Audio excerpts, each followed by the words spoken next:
4 தீபங்கள் எரியும். அதுல 3 தீபம் சைலண்டா இருக்கும். ஒருத்தர் மட்டும் தாண்டவ குளத்துல இருப்பார், மேல இருக்கிறவர் மட்டும் தாண்டவ குளத்துல இருப்பார். இது நவக்கிரகம் இல்லாத ஸ்தலம். திருக்கடையூர்ல போய் அங்க அருகாம் கல்யாணம் பண்ண முடியாதவங்க இங்க பண்ணிக்கிறாங்க. மிக சிறப்பு. 4 நிலை ராஜகோபுரம், வேதங்களை கணக்கு பண்ணி வச்சிருப்பாங்க.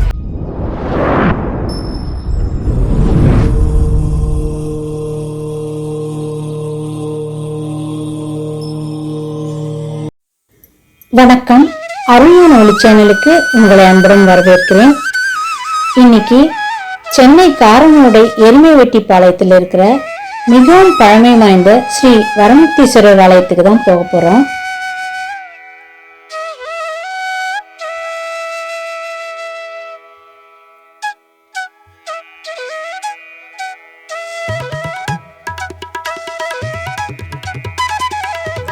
பெரிய ராஜகோபுரம் இருக்கு.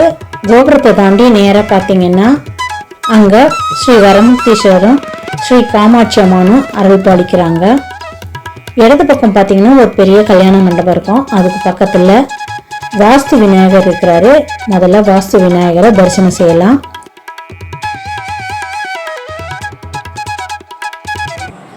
வணக்கம், என் பேர் ஜோதி அர்ச்சகர்.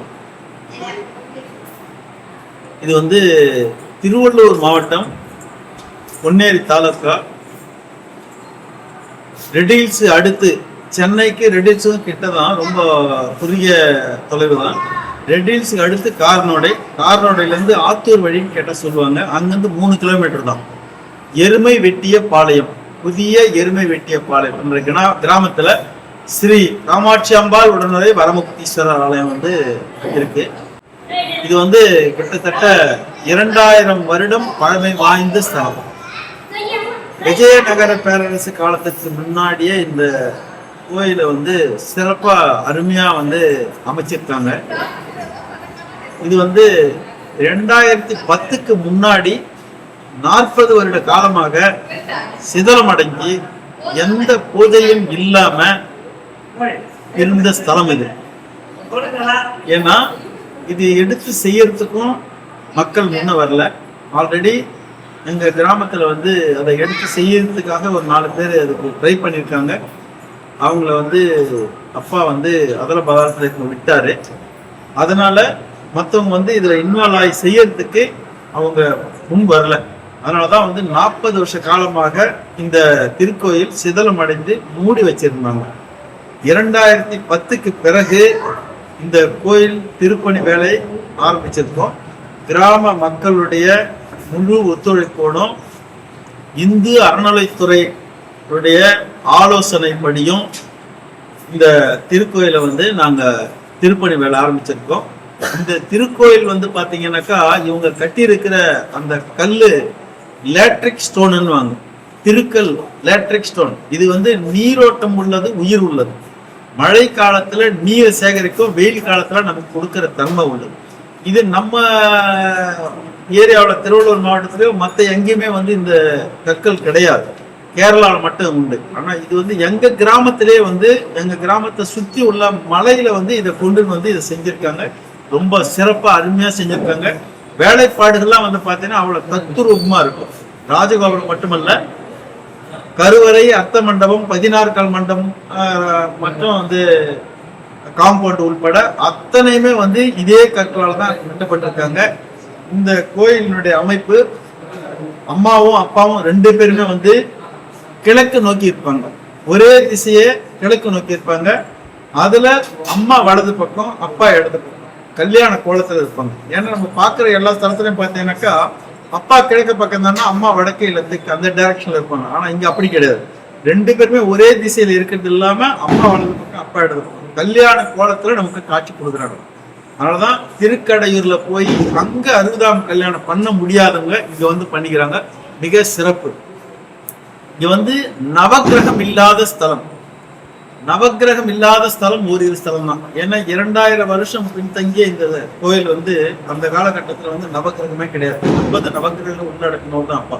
அந்த வகையில இது நவக்கிரகமும் கிடையாது. யம பயத்தை போக்கக்கூடிய ஸ்தலமும் கூட. ஏன்னா நவகிரகம் இல்லாத ஸ்தலம் அத்தனையுமே வந்து யம பயத்தை போக்கக்கூடிய ஸ்தலம், ரொம்ப சிறப்பு. அது மட்டும் இல்ல, இங்க வந்து பாத்தீங்கன்னாக்கா பங்குனி மாசம் உத்தரத்துல சுவாமிக்கு திருக்கல்யாணம் பண்றோம், வருஷத்துல ஒரு நாள். அப்படி பண்ணும்போது வெளியே பாத்தீங்கன்னாக்கா நந்தி பகவான் வந்து வெளியே இருப்பாரு. அந்த நந்தி பகவான் வழியா சுவாமி கருவறைக்குள்ள அந்த சூரிய பகவான் வந்து சுவாமி மேல தீண்டிட்டு போயிடுவார். அதே மாதிரி அம்மாவுக்கும் அதே மாதிரி அந்த சூரிய ஒளி அம்மா மேல பட்டுட்டு வெளியே போயிடும். இது ரொம்ப சிறப்பு, ரொம்ப லாங் டிஸ்டன்ஸ்ல இருக்கும். அது வந்து பாக்குறவங்களுக்கு தான் அதனுடைய முழு அந்த உணர்வு தெரியும். அது ரொம்ப மிக மிக சிறப்பு. அன்னைக்கு வந்து கிட்டத்தட்ட ஒரு 10,000 பேர் அன்னதானம் வந்து திருக்கல்யாணம் ரொம்ப ரொம்ப சிறப்பா இருக்கும், விசேஷமா இருக்கும். அது மட்டுமல்ல, இங்க வந்து கொடிமரம் கிடையாது. இந்த காலகட்டத்துல கொடிமரம் வைக்கல, அது எதுக்கு வைக்கலன்றது தெரியல. அந்த கொடிமரம் நம்ம இப்ப அதுக்கு உண்டான வேலைகளை பார்த்துட்டு வரோம். திருக்குளமும் இல்லை, திருக்குளமும் நம்ம ரெடி பண்றோம். ஏன்னா இப்போ இங்க வந்து பாத்தீங்கன்னாக்கா நம்ம ஒரு பிரம்ம உற்சவம் பண்ணும்போது கண்டிப்பா கொடிமரம் தேவைப்படுது. அதுக்கு உண்டான வேலைப்பாடுகளை நம்ம அதை பார்த்துக்கிட்டு வரோம். அதே மாதிரி ராஜகோபுரம் பாத்தீங்கன்னாக்கா நம்ம பார்க்குற எல்லா ஸ்தலத்திலையும் அந்த நிலை வந்து ஒத்தப்படையில வரும், 3, 5, 7, 9 அப்படி வரும். ஆனா இங்க மட்டும் பாத்தீங்கன்னா ரெட்டப்படையில வச்சிருக்காங்க. 4 நிலை ராஜகோபுரம், வேதங்களை கணக்கு பண்ணி வச்சிருப்பாங்க. சிறப்பு. 4 நிலை ராஜகோபுரம் பார்க்கறது ரொம்ப ரொம்ப சிறப்பு. அந்த ராஜகோபுரத்திலே பாத்தீங்கன்னாக்கா அந்த வாசப்படியில பாத்தீங்கன்னாக்கா பள்ளிச்சின்னம் இருக்கும் மேல. நம்ம காளாஸ்திரி கோயில பார்த்தோம்னாக்கா அந்த பள்ளிச்சின்னம் அமைக்கப்பட்டிருப்பாங்க. ஆனா இந்த இடத்துலயும் பாத்தீங்கன்னா அந்த பள்ளிச்சின்னம் வச்சிருக்காங்க. அது எப்படி வச்சிருக்காங்கன்னாக்கா கழுத்து வரைக்கும் சர்ப்பமாகவும் மற்ற உடம்பெல்லாமே வந்து வள்ளி சின்னமா வச்சிருக்காங்க. ராகு கேது 2 பேரையும் கணக்கு பண்ணி வச்சிருக்காங்க. அதே மாதிரி சுவாமி இருக்கிற கருவறைக்குள்ள ஒரு சின்ன குண்டூசி காத்து கூட போகலாம். கருவறைன்றதே ஒரு கர்ப்பம் மாதிரிதான். அதுக்குள்ள பாத்தீங்கன்னாக்கா 4 தீபங்கள் எரியும். அதுல 3 தீபம் சைலண்டா இருக்கும். ஒருத்தர் மட்டும் தாண்டவ குளத்துல இருப்பார், மேல இருக்கிறவர் மட்டும் தாண்டவ குளத்துல இருப்பார். நம்ம பார்க்குற எல்லா ஸ்தலத்திலையும் அந்த வைப்ரேஷன் வராது, இந்த ஸ்தலத்துல பார்க்கலாம். ஏன்னா இது வந்து நிஜம். இது வந்து பாத்தீங்கன்னாக்கா வாயு ஸ்தலம் இருந்தா மட்டும்தான் அந்த அசைவு கிடைக்கும், இல்லைன்னா அந்த அசைவு கிடைக்காது. காளாஸ்திரி உண்டு. அடுத்தது இங்க பார்க்கலாம், ரொம்ப சிறப்பு. அது மட்டும் இல்ல, இங்க 60ஆம் கல்யாணம் பண்ணக்கூடிய ஸ்பெஷல் உண்டு. ஏன்னா அப்பாவும் அம்மாவும் 2 பேருமே கல்யாண கோலத்துல இருக்கிறதால திருக்கடையூர்ல போயிட்டு அந்த 60ஆம் கல்யாணம் பண்ண முடியாதவங்க இங்க வந்து பண்ணிக்கிறாங்க. அதுக்கு வந்து ஒருத்தர் இந்த மேடையை ஸ்பான்சர் பண்ணிருக்காரு, கல்யாண மேடையை ஸ்பான்சர் பண்ணிருக்காரு. மிக சிறப்பா இருக்கும். இங்க ஜாதக வச்சு வழிபடக்கூடிய ஸ்தலம். ஏன்னா நம்ம வீட்டுல ஒரு வரன் தேடுறோம், சரியாமையில இல்ல குழந்தை பாக்கியம் இல்ல, வழக்கு, வீடு கட்டத்துல தாமதம், இல்ல வீடு வாங்கினதுல பிரச்சனை, எதுவா இருந்தாலும் பரவாயில்ல, அவங்களுடைய ஜாதகம், அந்த டாக்குமெண்ட் ஜெராக்ஸ், இந்த 2மே கொண்டு வந்து அப்பா அம்மா கிட்ட வச்சு ஒரு ஆசீர்வாதம் மாதிரி போறோம். அதுக்கு உண்டான பலன் கண்டிப்பா கிடைக்கும். இது வந்து பாத்தீங்கன்னாக்கா பரிகார ஸ்தலம் கிடையாது. உங்களுடைய என்ன வேண்டுதலா இருந்தாலும் அப்பா அம்மா கிட்ட ஒப்படைங்க, அதுக்கு உண்டான பலன் உங்களுக்கு கிடைக்கும். அதனால இந்த திருப்பணிகள்லாம் பாத்தீங்கன்னாக்கா 2010க்கு பிறகுதான் இந்த திருப்பணி வேலையை நாங்க ஆரம்பிச்சோம். இது எல்லாமே வருகின்ற பக்தர்கள், அதோட இந்து அறநிலைத்துறையின் ஒதுக்கீடு, இந்த 2மே சேர்ந்துதான் இவ்வளோ திருப்பணி வேலைகள் பண்ணிட்டு இருக்கோம். இந்த திருப்பணி வேலைகளும் பழைமை மாறாம, ஏன்னா சுண்ணாம்பு, கடுக்கா, பனவெல்லம், மணல், இதை கொண்டுதான் நாங்க பழுது பார்த்துருக்கோம். சிமெண்ட் ஒர்க்கு கிடையாது. சிமெண்ட்ல பண்ணா 50 வருஷம் கேரண்டி, இதுல பண்ணா 2000 வருஷம் கேரண்டி. அந்த வகையில தான் இப்போ இந்த திருப்பணி வேலைகளை சிறப்பா முடிச்சு பிப்ரவரி மாசம் 11ஆம் தேதி கும்பாபிஷேகம் நடந்தது. பிப்ரவரி 11 தான் கும்பாபிஷேகம் நடந்தது. அது மட்டுமல்ல, பிரதோஷம் ரொம்ப சிறப்பா இருக்கும். தேய்பிறை அஷ்டமி அதுவும் ரொம்ப சிறப்பா நடக்கும். மகா சிவராத்திரி இதுவும் சிறப்பா நடக்கும். ஆருத்ரா, இப்படிப்பட்ட அனைத்து விசேஷ காலங்கள்ல சுவாமிக்கு அம்பாளுக்கும் மிக மிக சிறப்பா நடக்கும். இத இப்போ இன்னும் இருக்கிற திருப்பணி வந்து பாத்தீங்கன்னாக்கா குடிமரம். இப்போ இந்த கொடிமர வேலைகள் போயிட்டு இருக்கு. அது மட்டும் இல்லாம அன்னதான கூடம் இதை பண்ணிட்டு வரோம். அது இல்லாம திருக்குளம், இந்த 3 திருப்பணி வேலைகள் தான் இப்போ நம்ம அந்த வேலையை பார்த்துட்டு இருக்கோம். இப்போ இந்த திருப்பணி வேலைகளை நம்ம எல்லாரும் சேர்ந்து எப்படி முடிச்சோமோ அதே மாதிரி இப்போ இருக்கிற இந்த திருப்பணி வேலைகளும் நீங்க அத்தனை பேரும் சேர்ந்து இந்த திருப்பணிக்கு உதவி இதை சிறப்பா முடிச்சு அப்பாவுக்கு நம்ம கொடுக்கலாம். ஏன்னா இப்படிப்பட்ட 2000 வருடம் பழமை வாய்ந்த இந்த மாதிரி ஸ்தலத்துங்களுக்கு நாம வந்து நம்மளுடைய பங்களிப்புன்றது சாதாரண விஷயமே கிடையாது, மிக மிக சிறப்பு. ஏன்னா இந்த மாதிரி ஸ்தலத்துங்களுக்கு நம்ம உதவணும்னா நம்மளுடைய சந்ததிகளுக்கு மிக சிறப்பு. ஏன்னா அப்படிப்பட்ட ஸ்தலம் இது. ஆகையினால இதை வந்து பார்க்கிற அத்தனை பக்தர்கள், சிவபக்தர்கள், ஆன்மீக நண்பர்கள் இவங்க எல்லாமே வந்து ஒரு வாட்டி இந்த கோயிலுக்கு வாங்க, சுவாமியை தரிசனம் பண்ணுங்க.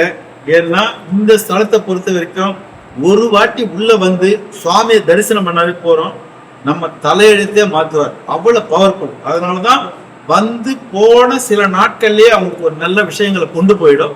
அதன் வழியில வந்து திருப்பணி தான் நாங்கள் பண்ணிட்டு வரோம். ரொம்ப சிறப்பான ஒரு திருப்பணி. அரசாங்கமும் எங்களுக்கு நல்ல உதவிகளையும் ஆலோசனைகளையும் ஒதுக்கீடையும் எங்களுக்கு கொடுக்குறாங்க. அதன் வழியிலையும் நாங்கள் பண்ணிட்டு வரோம். அதனால இந்த கோயில் வந்து திறக்கும் நேரம் காலையில 6 மணிக்கு திறக்கிறோம், 1 மணிக்கு மூடிடுவோம், மறுபடியும் 3 மணிக்கு திறப்போம், சாயந்தரம் 7:30 மணிக்கு இருக்கும். ஞாயிற்றுக்கிழமை ஒரு நாள் மட்டும் அன்னதானம் உண்டு. இது வந்து உங்களுடைய பங்களிப்போடவும் கோயிலுடைய பங்களிப்போடவும் இந்த அன்னதானம் பண்ணிட்டு இருக்கோம் பகல் 12 மணிக்கு. அதே மாதிரி இந்த மாதிரி ஒரு விஷயங்களுக்கு திருப்பணிக்கு உங்களால முடிஞ்ச சின்ன சின்ன உதவிகளை செஞ்சு சிவபெருமானின் தாயார் காமாட்சியின் அருளை அத்தனை பேருமே அடையணும்னு சொல்லி வேண்டிக்கிறோம். ஒரு முறை வாங்க. என்னுடைய போன் நம்பர் வந்து அதில் இருக்கும், 9361630023. இந்த ஒரு நம்பர் இருக்கு. 9283212517 இந்த நம்பர் இருக்கு. எதுவானாலும் நீங்க நைட்டு 12 மணிக்கு கூட எனக்கு ஃபோன் பண்ணுங்க, நாங்க எடுப்போம். ஏன்னா நாங்க சுவாமிக்கு வேலை செய்யறதுக்கு வந்து வேலைக்கோசம் நாங்க வந்து அப்பா கிட்ட வந்து நாங்க வேலை செய்யறோம். உங்களுடைய பங்களிப்பும் எங்களுக்கு கொடுங்க. எல்லாரும் சேர்ந்து ஒன்றிணைந்து இந்த அப்பாவுக்கு சிறப்பா எல்லாத்தையும் செஞ்சு முடிக்கலாம்.